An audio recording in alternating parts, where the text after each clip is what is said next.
ఎప్పుడో చదివిన కథ ఒకటి గుర్తొచ్చి మీ అందరితో కూడా షేర్ చేసుకుంటున్నాను ఈరోజు. ఒకప్పుడు ఓ సముద్ర తీరంలో ఆ ఒడ్డు దగ్గరికి ఎక్కడి నుంచి వచ్చి చేరిందో ఓ చిన్న కాకిపిల్ల వచ్చి చేరింది. సాయంత్రం పూట చిన్న పిల్లలు పెద్దవారు అందరూ సరదాగా సముద్రం ఒడ్డుకు చేరి హాయిగా ఆటపాటలతో కేరింతలు కొడుతూ ఉంటారు. అలాగే కాసేపు వాకింగ్ చేసేవారు ఉంటారు, కాస్త రిలాక్స్ అవ్వడానికి వస్తూ ఉంటారు కదా. వారు ఆ కాకిపిల్లని చూశారు. అలాంటి పక్షిని అంతకుముందు ఎప్పుడూ చూసుండకపోవడం వల్ల అందరూ దాని వైపు ఆశ్చర్యంగా చూస్తున్నారు. పిల్లలేమో దాని దగ్గరికి వెళ్ళి దాన్ని పట్టుకుని ఆడటానికి ప్రయత్నం చేస్తున్నారు. పెద్దవారేమో దానికి కాస్త ఆహారం తీసుకొచ్చి ఇవ్వడం మొదలెట్టారు. అలా కొద్ది కొద్దిగా రోజు ఎవరో ఒకరు రావటం, ఆ కాకిపిల్ల కాస్త ఆహారం ఇవ్వటం, పిల్లలేమో దాంతో ఆడుకోవడం, ఇలా సాగుతోంది. చక్కగా కొద్ది రోజులు అయ్యేసరికి కాకిపిల్లకి ఏమాత్రం కష్టపడకుండా చక్కగా సాయంత్రం అయ్యేసరికి లేదా పొద్దున ఎవరో ఒకళ్ళు ఆహారం ఇవ్వటం, పిల్లలందరూ ఆడుకోవటం, దాన్ని ఎంతో ముద్దుగా ప్రేమగా చూడటం దానికి ఎంతో సంబరంగా సంతోషంగా ఉంటుంది. అలా హాయిగా గడిపేస్తోంది. అయితే ఒకరోజు ఉన్నట్టుండి ఎక్కడి నుంచి వచ్చిందో ఒక హంస ఆ సముద్రం ఒడ్డు దగ్గరికి వచ్చింది. ఆ హంసను చూడగానే కాకి ఈర్ష్యగా మనసు రగిలిపోయింది. అమ్మో, ఇదేమిటి హంస ఇంత తెల్లగా తళతళలాడిపోతూ మెరిసిపోతూ ఇంత అందంగా ఉంది. ఇంతవరకు నాతో పిల్లలు పెద్దలు అందరూ కూడా నన్ను ఆహారం ఇస్తూ నాకు చక్కగా ఎంతో గారాభంగా ప్రేమగా చూసుకుంటున్నారు. ఇప్పుడు ఈ హంసను చూస్తే ఎవరైనా నన్ను దగ్గరికి చేరనిస్తారు, అసలు నాకు ఎవరైనా ఆహారం ఇస్తారా అని చెప్పి కాసేపు బాధపడి ఆ తర్వాత మనసు ఈర్ష్యతో, బాధ అయితే పడచ్చు కానీ ఈర్ష్య కదా అన్నిటికీ ఇబ్బంది పెట్టేది. ఆ బాధతో ఈర్ష్యతో ఆ హంస వైపు చూస్తూ, ఏయ్ హంస, ఎక్కడి నుంచి వచ్చావు నువ్వు, ఎవరు నువ్వు అని అడిగింది. అనేసరికి నువ్వెలా వచ్చావో నేను అలాగే వచ్చాను అన్నది హంస. అనేసరికి అలా కాదు, ఇక్కడ నేను మాత్రమే ఉండాలి, ఇంక ఇక్కడ ఎవ్వరూ ఉండకూడదు, నువ్వు వెళ్ళిపో, ఇక్కడి నుంచి తక్షణం వెళ్ళిపో అంది. హంస అలా వీల్లేదు, నువ్వెట్లా వచ్చావో నువ్వెట్లా ఇక్కడ జీవిస్తున్నావో నేను అట్లాగే వచ్చాను, నేను అట్లాగే జీవిస్తా, నువ్వు స్వేచ్ఛగా జీవించు, నేను కూడా హాయిగా స్వేచ్ఛగా జీవిస్తా, ఎందుకు వచ్చిన పొరపచ్చాలు, నేను నీ జోలికి రాలేదు కదా అన్నది. అయినప్పటికీ కాకిపిల్ల వింటుందా? లేదు లేదు, ఈ ప్రాంతం అంతా నాదే, ఇక్కడ నువ్వు ఉండటానికి వీల్లేదు, నువ్వు ఇక్కడ ఉండాలంటే నాతో ఒక పోటీలో పాల్గొవాలి. అదేంటంటే ఆకాశంలో దూరంగా చూసావా సముద్రపు ఒడ్డు, అవతల ఒడ్డు కనిపిస్తోంది, అక్కడి వరకు ఎవరు ముందుగా ఎగిరి అక్కడికి వెళ్తారో వారే గెలిచినట్టు, వారు మాత్రమే ఇక్కడ ఉంటారు అన్నది కాకిపిల్ల.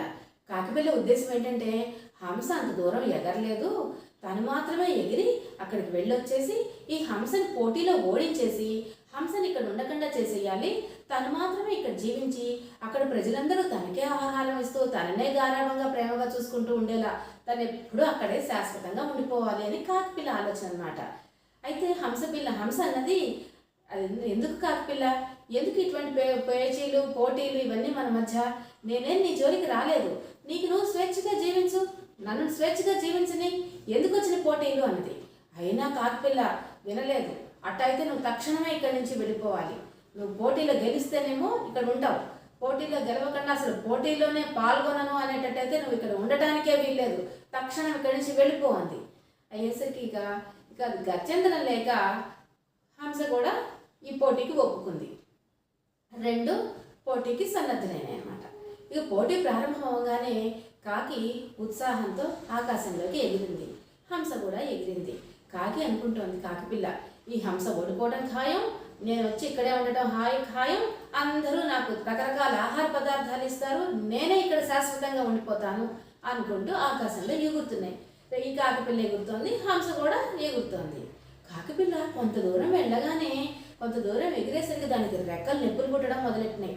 అది ఒళ్ళంతా భారంగా అయిపోయి ఒళ్ళంతా నొప్పులతో కాకి మనసు శరీరము రెండు, మనసేమో భయానికి గురవుతోంది. అమ్మో, అవతల కొట్టి ఎక్కడో ఉంది, నేను అంత దూరం ఎగరగలనా, ఇదేమిటి రెక్కలు ఇట్టా నొప్పులు పుడుతున్నాయి ఏంటి, ఒక్కొక్క రెక్కలు ఈగలు ఊడి కూడా వస్తున్నాయే అనుకుంటూ భయపడుతూనే ఎగురుతోంది.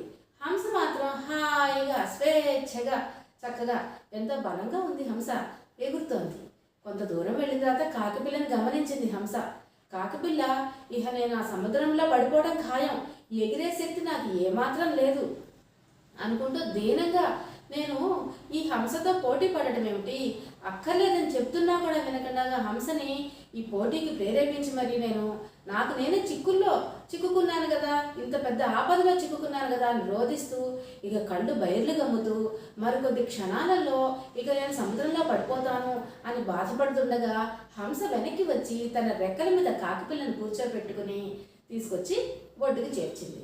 అప్పుడు కాకిపిల్ల, నన్ను క్షమించు హంస, నేను నా శక్తి సామర్థ్యాలు గ్రహించుకోకుండా ఇక్కడ అందరూ కలిసి నీకు ఆహారం ఇచ్చి నీతో ప్రేమగా మసులుకొని నిన్ను కూడా చక్కగా చూసుకుంటారేమో అని ఈర్ష్యాద్వేషాలకు లోనయ్యి నేను నిన్ను ఎక్కడి నుంచి ఎట్టైనా తరిమేయాలని చెప్పి నేనే అనవసరంగా ఇలాంటి చిక్కుల్లో ఇరుక్కుపోయాను.